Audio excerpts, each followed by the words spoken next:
Welcome to USA Global TV and Radio, where our mission is to provide education, entertainment, hope, and inspiration. USA Global TV and Radio connects you with experts and audiences all around the world every single day to help you succeed in business and to live a richer life. Visit us at USAGlobalTV.com to learn about career and life-changing training and mentoring programs like the Listening Mentor.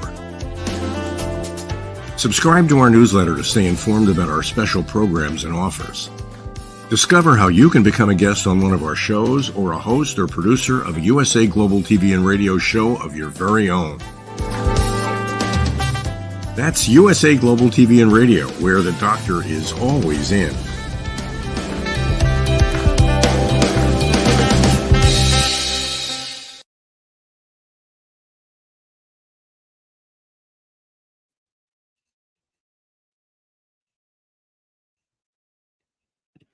Hello, everyone. Welcome to USA Global TV and Radio, where we provide world-class education, inspiration, hope, and an opportunity for you to share your story. Out there for all the business owners across the world, thank you for your support. We're here to help you share your story. I'm Dr. JACALYN KERBECK, and our show today is Coexistence and Sustainability with the star of our show, Pet Psychic Amina. Today, we're going to be talking about a very special topic. Many people might not even be aware that these exist, but they are super highways for wildlife, and it's something that's really needed. We're going to get into it more. But let's welcome the star of our show, joining us from California. It's Pet Psychic Amina. Hello. Hello, hello, hello. Hello, hello. Absolutely How are you great. today? Pardon me? How are you today on this Friday? Great. We've gotten some more needed rain, and luckily it stopped for a couple of days and we got it back. So guess what? I don't have to water any plants. I love it when God takes over. It's a beautiful plan, that's for sure. And by the way, we missed you the other day. We did a special, Roland Friedel and myself, we did special on lizards. So very cool. Yeah, that was a fun show. But today we're going to be talking about wildlife. And this is something that's near and dear to you. You know much more about this than myself. But before we get into wildlife crossings, let's talk a little bit again for our new viewers. And we have people joining us from Roku as well, and people on Instagram as well as all the other platforms. What is it that being a pet psychic has to do with coexistence and sustainability? Well, I'd be out of a job or a skill or a wonderful day in the park or any number of wonderful high emotional things if we didn't have animals. If we didn't have that. So my skill comes from birth. I've always heard the animals. I found out when I was very young that the adults or the older people than me would give me funny looks if I said, he doesn't like that. Didn't you hear him say he didn't like that? So I got really good at, I don't think anybody hears what I hear. And that was okay because I got a couple of degrees. I worked in a vet clinic. I got a lot of on-the-ground experience. I'm a trained trainer, not only for people, but for their pets. And it helped balance, I think, the God-given gifts. Fantastic. We do have a comment over here, which I'm trying to bring up in case people don't realize not only am I co-hosting, but I'm also producing. So I'm juggling 10 things here. So let's say hello to Asif Khan. Hello. Thank you for watching over there on Facebook. Very much appreciate. So Pet Psychic Amina, we've covered this topic before, but I don't think we can cover it enough because if you think about how mankind continues to build, we continue to expand into territories that were traditionally nature, that were for animals. We are literally evicting them from their homes and they're kind of stuck off Highway 405. Where am I supposed to go to get back to the lake that I want to go to? So what is it that first got you interested, particularly in these safe havens, these highway havens for wildlife? Well, I got an opportunity to actually convince my professor that I was going to write one of my 7-10 page document that was due on a project for his class. And luckily, the bridges for animals have been around for a number of years, and they really took off by the 80s, 1980s. They really saw the use in it. So many animals and people die on the highways, the byways, the freeways, everywhere. An animal sees a fence and they just go, oh, there's an obstacle course, so I just need to jump over it or crawl under it. And they have no concept of why all the cars are and how fast they go. And what we have seen, people in my industry have seen, and now the government has followed suit, is people are dying, animals are dying unnecessarily. There's just, you gotta change the education into language that they both understand. And that's where the bridges came from. We are very, very fortunate all over the world. There are bridges now going over highways and freeways and big metropolis, even a lot of skyscrapers. They've figured out how to change the glass in a skyscraper so the bird sees a reflection, not of another bird, because that's how the old glass did it, but by getting some kind of scary thing, which technically it's them flying by and over and not hitting that glass and breaking their neck. That's true what happens. Break a feather, break a whole wing, all of that type of stuff. And by the time they land on the ground, they're done for. With these highways that go over highways and their bridges, basically, they have made them with moss growing in the middle, and it's better for the type of animal that's coming across, like let's say a goat or squirrels or whatever. That's a really great material to dig their feet, nails, and body into. They don't make it like a waterway or a place to nest or anything. It's not that it can't happen, but what the bridge does is typically you have soil, land, dirt, houses, whatever on one side. It's usually some kind of mountain or hill, or the freeway's been built lower. And on the other side is the water they need, the fishing place they're going to hunt, or they're looking for a mate and all the other deer are all already on that side. In the building of these bridges, they make them really animal friendly, meaning they'll do some just all carpeted with grass, real grass usually, and depending on their sides. Of course, they've got the two sides as if, you know, we were walking on the bridge. They've got the rails there, and they've got a wood that is movable so the animal can get his nails into. So we're dealing with deer, we're dealing with small rodents, we're dealing with skunks, and you name it. They can walk over that. Now, we don't, in the United States, don't build them for the elephants.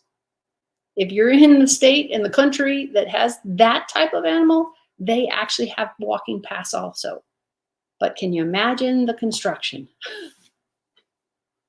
Yeah, so many things I just want to comment on what you said. First of all, when you think about any large city, okay, just picture a city in your mind. I can see these huge glass buildings, glass everywhere. And I don't think people really take into consideration, if you are a bird and you see reflection, you could think that it's another bird and you slam into it. And I know, it kills you. Yeah, exactly. I know where I am, just a regular shopping center, you know, one level, that I've seen a number of dead birds because the buildings are all glass. The storefronts are all glass and they fly right into it. And you see them lying there dead. Right. So we are not only taking over all the decent land to put our buildings, put our homes, to make another car factory making, or a pipe that burns some kind of something. We are hogging up all the resources. It's not necessary. And now we have been building our offices or whatever, as you can imagine, those 20 million story buildings. You go to, what is it? The Eiffel Tower in France and here and there. Our construction is lovely. I don't have any problem with that, but we didn't think through who got affected. Now we do. And that's been going on since the 80s.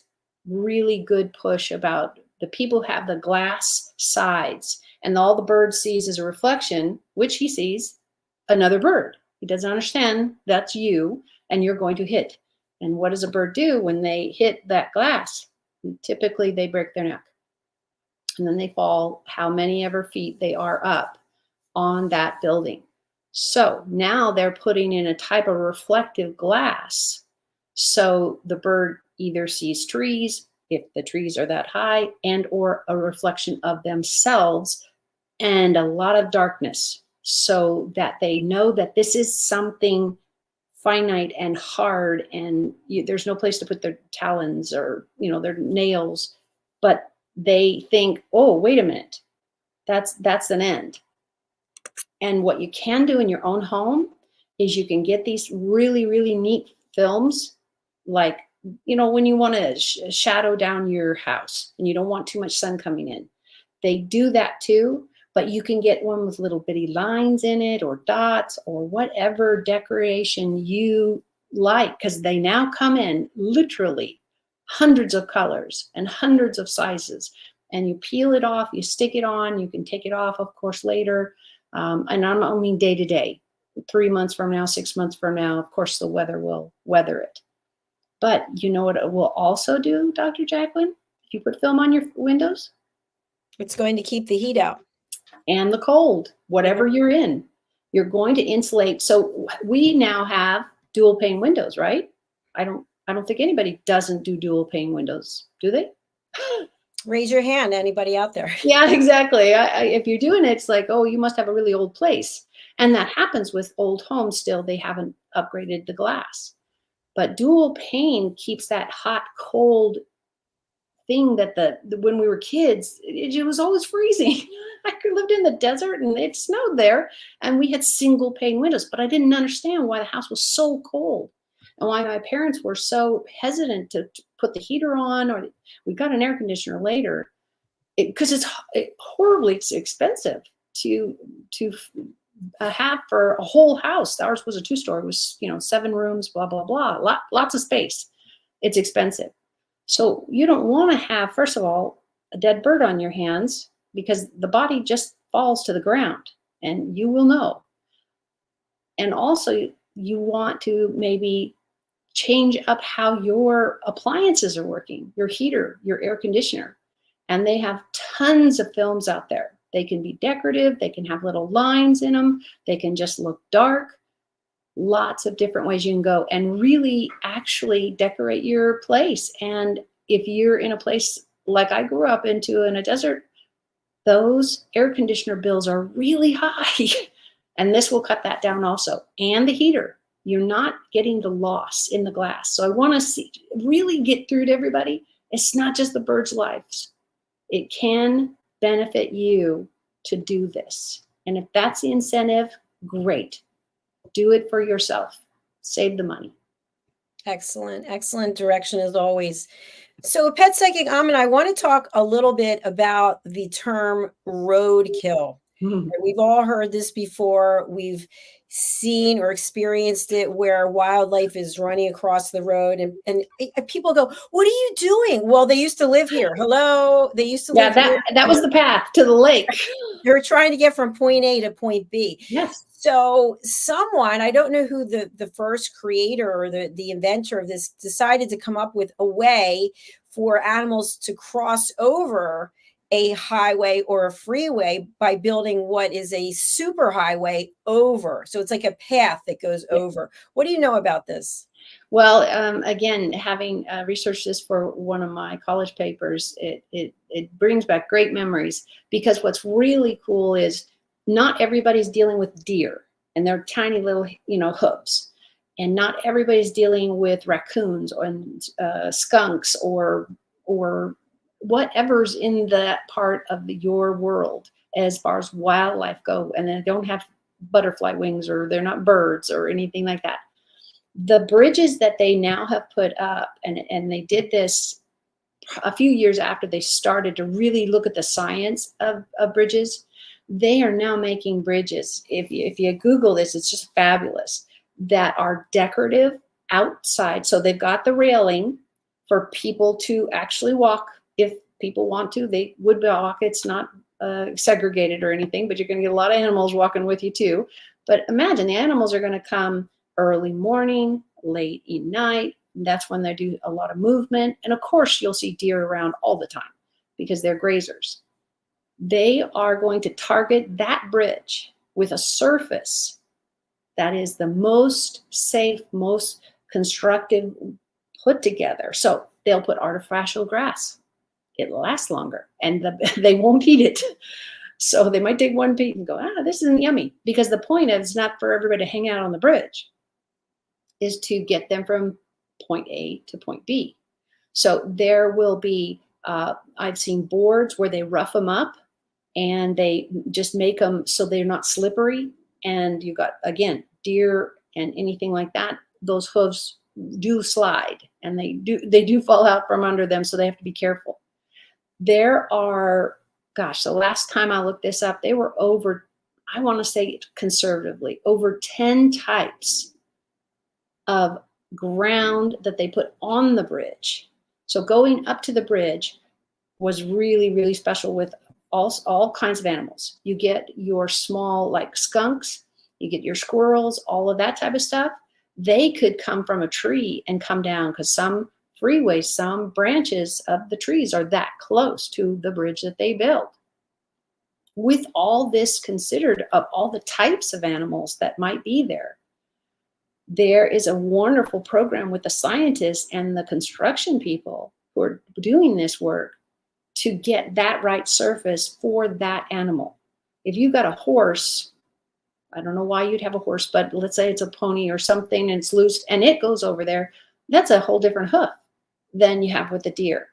So what you have to create is bubbly and bumpy and not to trip, but also a lot of them really do a great job of putting in artificial grass. So nobody's stopping to eat it. It stays up there weather-wise, and it does very well. Depending on the animals also, they will have a really nice, whatever cement or metal that they make the railing out of. But inside, when the animals are walking, many times it will be darkened out. It will be a board, if you want to put it that way, a plywood board or some kind of poles that tells the animal, yeah, we're not going this way. But they take a look at, what's really exciting is they're taking a look at who are they serving? Who and what are the animals they're serving in this, let's say 5-mile block? That's not a thing, but 5 miles round. Because those animals are either going to the lake or they're coming back to where they have babies, and or they're out hunting all over the United States and everywhere else. We are putting now animals' lives as number one.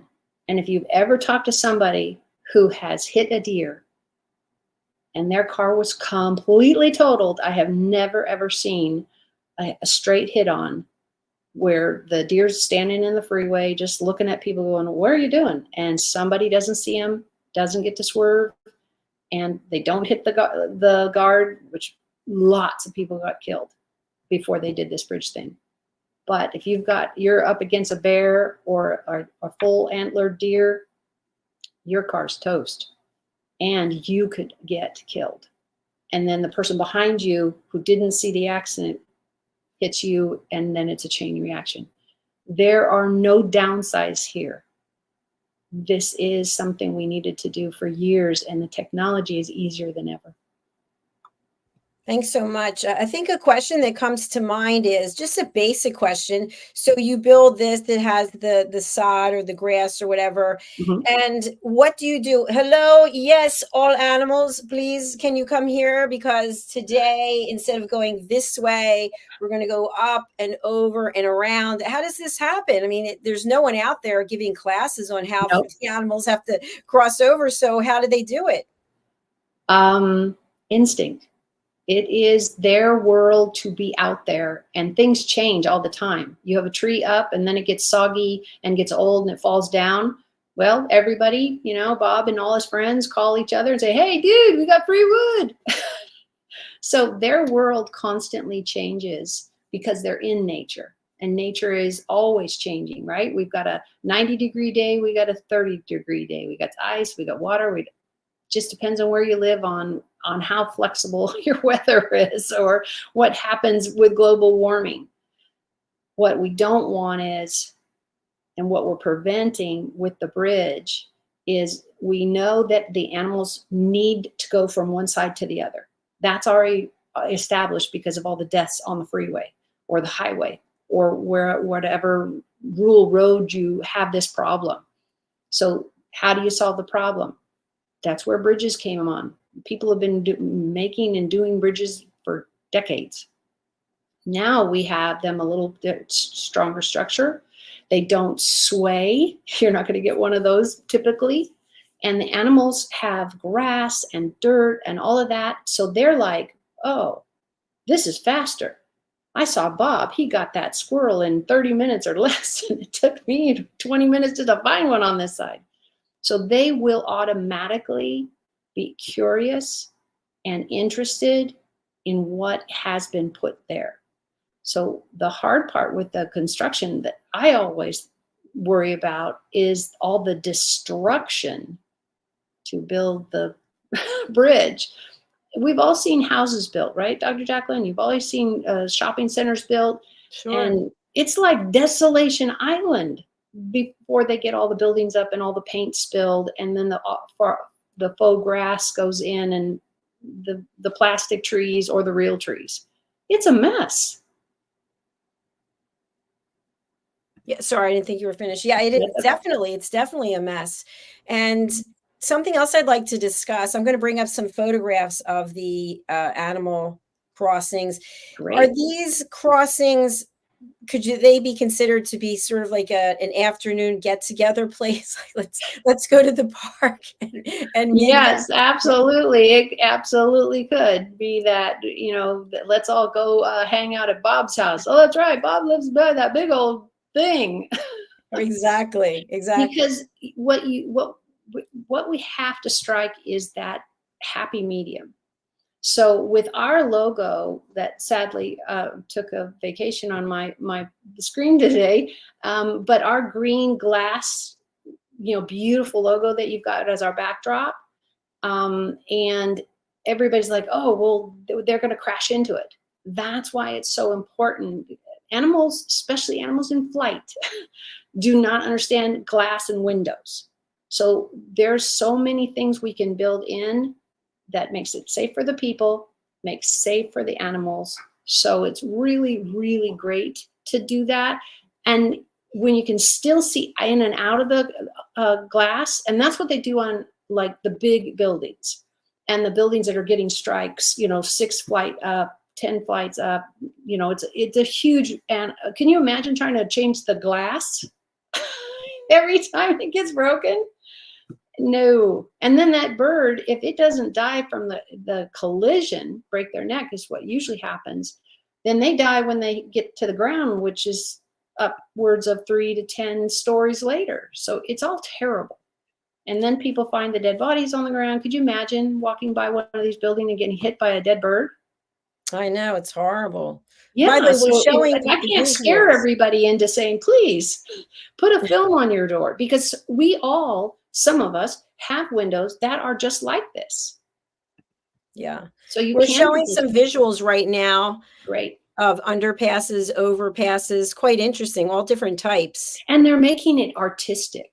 The ones I did in my paper, which, you know, now is 10 years ago, and that was really when the heyday of all this. So it was neat to see that the columns were sculpted that held up the bridge, or you had a wood bridge, you had a metal bridge, and because some freeways, right, they go on forever. I live off of a highway that literally goes all the way across the US. So that you're going to get a few places you need bridges. Yeah, absolutely. So there are some images, and what I really like is how creative they all are. I mean, we saw one that looked like it was woven, and that was for squirrels, but there were birds that were there. We saw another that were for turtles. So I really appreciate the fact that there are people out there coming out with these great ideas about how to protect the wildlife. Did they use like a rope for? It looked like it was a rope. Mm-hmm. Yeah, and you know how many happy squirrels are running up and down that thing? Yeah, exactly. And they get to look down, but not be on the ground, which is not as safe for any reason. And they can run up and down, and you can get so many animals accommodated with these simple things that you can do. Is just make a wood seal the wood for them to go across, like for deer, and the ones that have all of this hooves and the way they need to watch. Now, if you're going to have an elephant problem, I think you're going to have to build a really strong bridge to take care of that. But what they also are doing, I don't know if you saw this or when we were pulling all this together, but they will also make underground bridges if that is more hospitable, and you get the animals to do that, because again, it's underground. There's a lot of competition for food. Hey, the fox shows up to eat you. That would be bad. But the architectural work has really, really escalated. And it's wonderful to see, because when you're on these freeways, and I have seen this in Southern California, they had a couple of them that they were testing, and they were going from this really, really rural place. And what were we going to do with all those animals that were? We had mountain lions and deer and everything that were crossing. So you can direct them. Let's say you don't want them to get off the bridge, you know, at McDonald's, something that's on the other side. Then they make another path and make it going into the forest or something like that, where they're keeping not only the animals safe, but people safe. And we all know there's some crazy people out there that don't like bugs and don't like, I don't know, something, and they feel they have the right to kill it just because they don't like it. That's not cool. So if we preempt that problem of somebody being afraid of an animal, that's normal. That's just being a person and say, hey, I don't know what that wolf's going to do, or I don't know what that badger's going to do. These are two pretty heavy duty animals that will bite you if they feel threatened. How many people do you know, Dr. JACALYN, or you probably never even asked, but I have, and just said, why can't you just ignore them and walk a little farther out? Yeah, I think something you just said is really important. An animal can sense emotion. Would you kindly talk a little bit more about this, whether it's joy or fear? Let's talk about a dog, for example. Yeah, well, and we can be as broad as you were implying, because animals like us. So I was born in the United States. My husband was born in the Middle East. My kids were born in the middle of the state. And my sister has a different husband that was born somewhere else, and somebody else was born. It's not where you're born or the way you're put together. It's yes, I have teeth, you have nails. You need to look at the animals you're servicing and making it appropriate. So having, instead of a metal, like walk, you know, you see some bridges and they've got a handrail, and that's, I don't know, to get people to not jump off the bricks or something like that. And we've all seen, you know, movies where somebody would drop a banner. This is not going to be for the animals. The animals need a different surface, so they feel like they can get their claws in. If they feel, you know, God forbid, a big mountain lion comes this way and you got a squirrel going that way, I'll tell you, the squirrel's turning around and running back. And it would really help if they could get some traction. So we need to know what animal we're servicing, and they need to talk to the professionals who've studied these animals about when do they migrate? Do they migrate? When are they having babies? How big is the heaviest one that you'll ever see? You have to have these numbers. You have to. And sadly or good, you have enough scientists and people who have wildlife sanctuaries and zoos who know about this. If you're dealing with a gorilla or a chimpanzee, that's like a couple 100 pounds different and ginormous.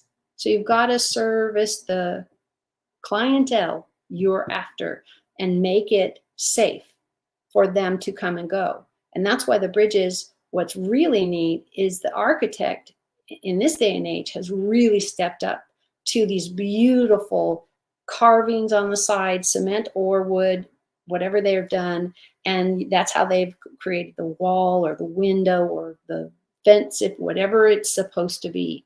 So you don't necessarily see the animals. You'd have to be on a pretty tall truck, but they have signs everywhere. Usually it says wildlife crossing.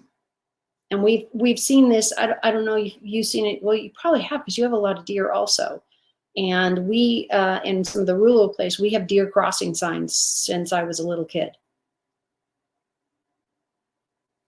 And yeah, and so it's really, really nice to say, okay, I can do this, I can get that one, I can, have an idea that you can turn around and go to another place.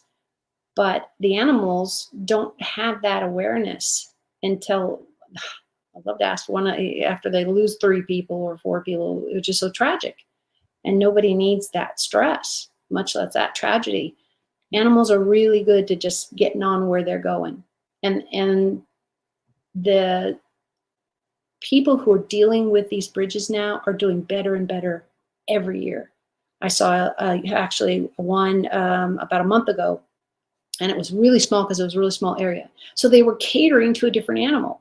The squirrels, yeah, they run the tree, but they also want to get to where they think the next honey is. And it happens to be a lot of times parking lots and other places, doors and buildings where humans are.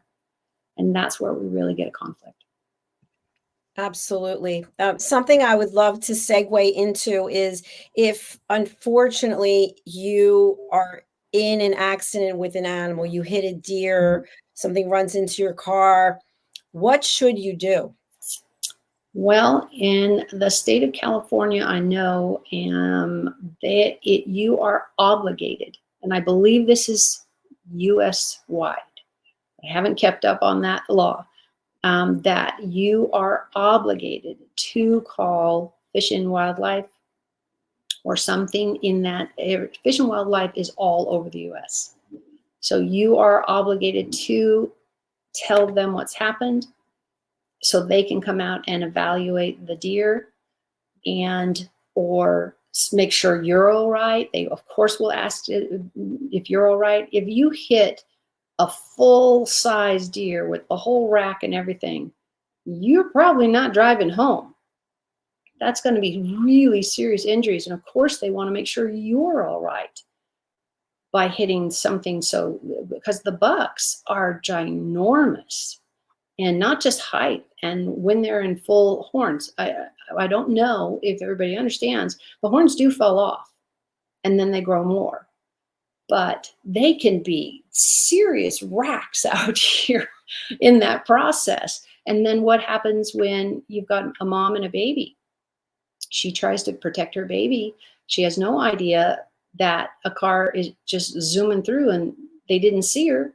So there's damage. I can't tell you how many times I've heard of people dying from deer strike. You're in Alaska or in some place where deers are very, very common. I grew up about 45 miles from the forest, and I was there all the time with my parents. And deer just kept us at a distance. Once in a while I get to see them, but not very often. But I will tell you, they all see you. They all see you coming. If you want to miss mountain lions, don't go where they live because they see you. And hopefully you smell bad, or I don't know, you don't look appetizing. That's why we need to coexist. And these bridges honors the animals that need to get from point A to point B, because that's how they live. They do not, and I don't mean to be derogatory or mean or anything. This is a fact. Humanity, people, me included, we use resources till they're gone. We dig a hole and there's no more sand. We go on and dig another hole. We build buildings that need maintenance. We throw our trash and we let it blow all over the place. On and on and on. Our cars are finally coming to a place where they're not just guzzling gasoline. All those dead dinosaurs, there weren't enough to keep doing this at this pace, and making our clothes and our technology. And how many of us, we had I don't know, last year, a TV die.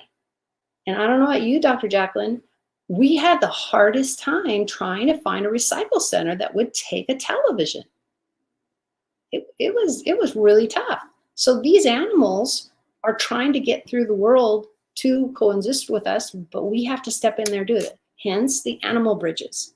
It has just been a huge lifesaver for everybody, for the animals, for the people in their cars.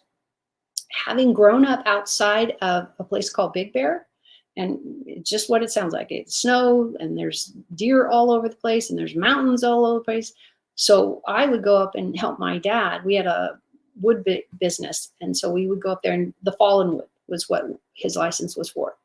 And just to see the wildlife looking around going, okay, what do I do with you? What do I do with you? But they aren't there to do anything but get something to eat, get something to drink, have their babies in a safe place. And it's humanity that doesn't understand, I think, a lot of us, that just take a deep breath. If you're up against a porcupine, stand still because those quills will hurt like you never ever want to ever have one. And I worked with skunks. The skunks that we had, of course, ended up being de-skunked, if you want to call it that. So they have a little pouch of where all that nasty, smelly stuff goes. And so when you're in captivity, they remove that gland. And I used to do educational stories with it and bring them to kids' classroom, because when are you going to see a skunk? Hopefully never, because they're going to use their ammo, turn around and spray you. And from what I understand from a close friend who got sprayed, tomato juice just doesn't cut it. Do you remember that, Dr. Jacalyn? Or you ever had anything to do with skunks? I remember that. Yep, got to have the tomato paste. There it is. Well, the good news is we are moving in the right direction. I really feel we are being inclusive and saying, you know, animals are important, wildlife is important, coexisting is important. And I'll tell you what, seriously, I look out the window and they're back. There's more of them. They keep coming. I don't know where they're coming from, but I just have to accept it. I'm not driving myself crazy anymore. I'm just saying, the iguanas are here. No matter what I do, they are still here. So, well, and it's partly your state, it's your weather. It's, you know, we are the visitors. We are the ones who came in last. And that's what we all have to realize. Just because you could shoot them or, you know, tie them up on a string or put them in a cage, should you? Because you don't know how they're benefiting all the bugs. I am all for any number of frogs who will eat all the mosquitoes when I'm visiting because they're terrible. And I have been bit up by everything. And before we went to Alaska, my family and I went to Alaska for a summer, and we drove, camper, the whole thing. Everybody had stuffies. You know what stuffies are, right? Like stuffed teddy bears. Oh yes, sure. Yeah. So there's a slang amongst the kids that you call it a stuffy. So they literally would sell mosquitoes as stuffed toys. And they were all up and down the Alcan Highway, which is the famous path that everybody took back and forth. And they paved it so that people could drive it. And I would see these spiders and these mosquitoes and stuffies. And I'm thinking, okay, I'm not that desperate. No child is that desperate to have a mosquito, because it's not really cuddly. You need a bear, you know. Even a snake is better than that. But this is about coexistence. This is why we have this new title. You are hitting it great on the head, on the nail on the head on the nail. Some slang like that, because I can't do what I do without actually caring about the lives that I either get to interact with and or the people I get to help. So I explain things. I have been around many, many, many snakes. I happen to love them, and I love working with them. They're not slimy. That's not a thing. If you thought snakes were slimy, they're not. Water ones, that's different. There are some snakes that can, live in the water and will come back and forth. I'm talking about your regular ones. And I don't know if I ever explained this to you, Dr. JACALYN. I have intimate knowledge on what it feels like to be bitten by a snake. I was doing a children's program out in the tundra. One of the kids had caught a snake. So I took the opportunity to say, no, first of all, give me the snake. No, none of the kids are going to have it. And our kids at that one would have been 5 to 19. So lots of different things. What do you think the kids are doing while I'm holding the snake and saying, okay, wait, let's talk about this. So I could show them that the head was not a diamond shape, but it was more oval. Do you know what that represents? A diamond personal? I have no idea. Diamond shape are poisonous. Ovals are not. And that is something across the snake families. I think everybody's like that. So that's the easiest way to tell. Now, if he's got a rattle on the back, let's go with it's a rattler.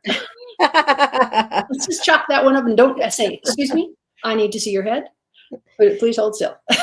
Now, if the head's in the shape of a diamond, it's poisonous?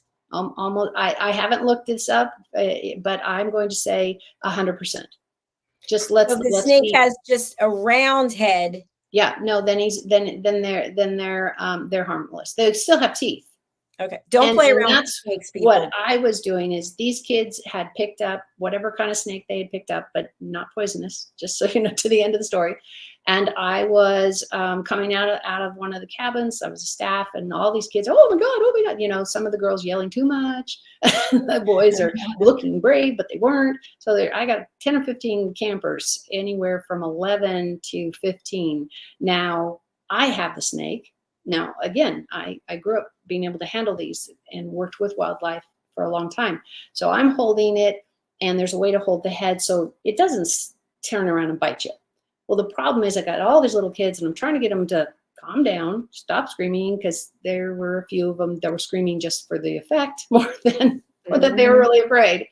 And so the snake is freaking out, and I'm trying to hold him gently, but not let him, you know, get anybody or jump down and get hurt. So he eventually had his head loose enough that while the kids are talking and, ooh, this is cool, and they brought over more kids, so we got like 10 kids around me, snake turned around and chomped me on the hand. I mean, repetitively. He bit me about 3 times. And so, of course, it punctured my hand. And all I did was, it's okay. It's okay. It's okay. Okay, could you guys all go back to your tents now? And I got the night off, and the first aid and the nurse, they for some reason said, oh, do you need to lay down to the, I said, no, it's like sewing. I got a bunch of holes in my hand. So of course we had some antibiotics, but I had the nicest night off. Everybody brought me drinks. I got to lay on a cot. I was like, okay, well, this is not bad.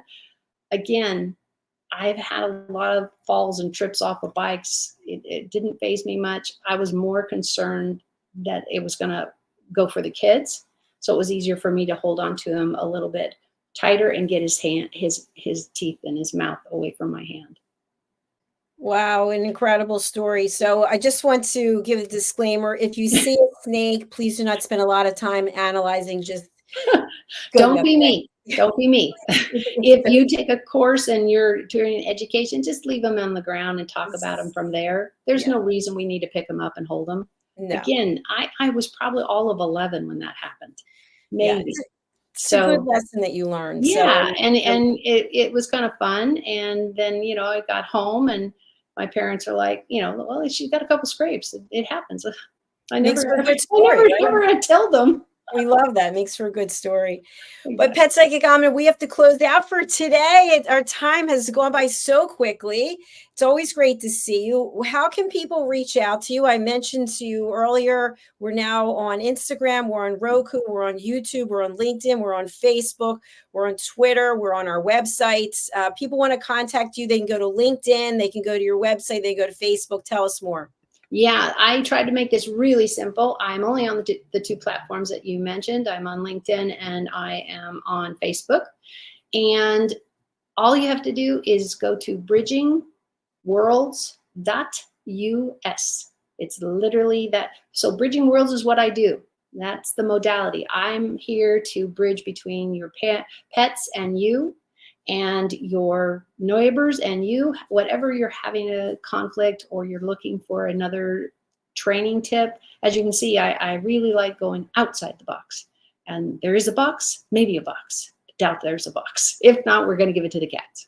But bridging right there, there's your LinkedIn profile. People can, and there's our show right there, right underneath it. So you can go right over and find Amina on LinkedIn and also on Facebook. And we'll be back next week with another exciting topic. I look forward to it. Absolutely. Take care. All right, you too. Bye for now. Bye for now. Bye, everyone. Thank you so much for watching, for listening, whether you're on an audio or video platform. We really do appreciate you. If you are on Roku, please go ahead and add our channel. We would love to have you. I just purchased my Roku so I can make sure the programs are streaming properly. But please go to our YouTube channel, which is USA Global TV, and subscribe. This show is in our playlist called Coexistence and Sustainability. You can watch all of Pet Psychic Amina's shows there. This is episode 156. So there's a lot to keep you busy with. So start listening, start watching. We really look forward to it. And also, if you'd like to be a guest on our show, please go to our website, usaglobaltv.com, book your session. We're signing off for now. We want to thank our sponsors. We want to thank you. And we look forward to seeing you again on Monday. Bye. Hi, my name is Zane Carson Caruth, and I'm the author of this book, The World's First Tooth Fairy Ever.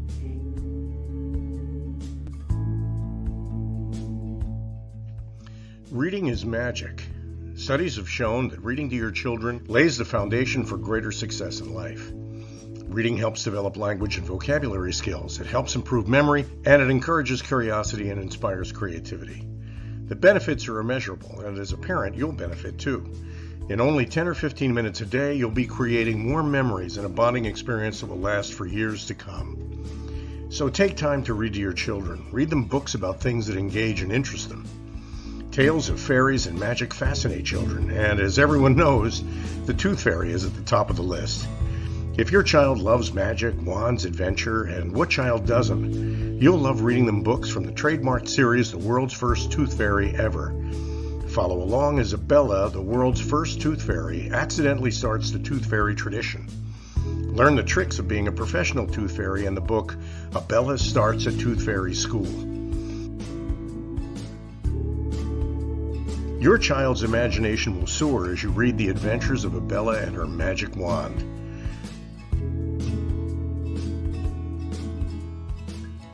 These wonderful books are available at worldsfirsttoothfairy.com and at Amazon, Barnes & Noble, and Walmart.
This program is brought to you in part by the British School of Excellence and founder, Mr. Philip Sykes.